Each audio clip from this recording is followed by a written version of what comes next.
आणि नागपूरमध्ये या संपाचा नेमका कसा फटका बसतोय, प्रवाशांचे कसे हाल होत आहेत हे जाणून घेतलंय आमचे प्रतिनिधी तुषार कोहळे यांनी. पाहूया. आई बाबा होण्याचे स्वप्न अजून पूर्ण झाले नाहीत का? आई बाबा होण्याचे तुमचे स्वप्न पूर्ण करा अपोलो फर्टिलिटीद्वारे. मोफत सल्ल्यांसाठी कॉल करा 9953 959370. मी नागपूरच्या गणेशपेठ आगारामध्ये आहे आणि आपण इथं बघू शकतो की एसटी ज्या रात्रीला आलेल्या आहेत त्याच फक्त इथनं निघणार आहे.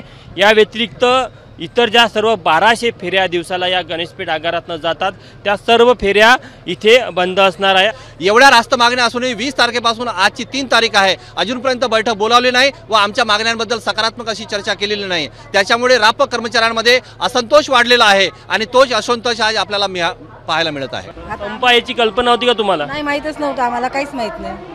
त्याच्यामुळे तुम्हाला माहित होतं संप? नाही, आम्ही जस्ट आलो आहे सकाळी 7च्या बसने. कळमेश्वरून आलो आम्ही. बोलतो कशासाठी जायचंय गावाला? तिला जायचं आहे सर. तुम्ही पण? आम्ही पण सर 2 घंटे झाले इथे आहोत. ब्रह्मपुरीला जायचंय पण अजून बस नाहीये.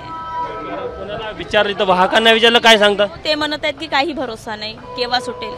त्यामुळे राज्य सरकार लवकरात लवकर कशा प्रकारे यातनं तोडगा काढतो आणि कशा प्रकारे हा संप मिटवण्याचा प्रयत्न करतो हे देखील बघणं महत्त्वाचं राहणार आहे.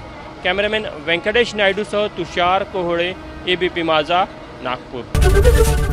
एबीपी माझा, उघडा डोळे बघा नीट.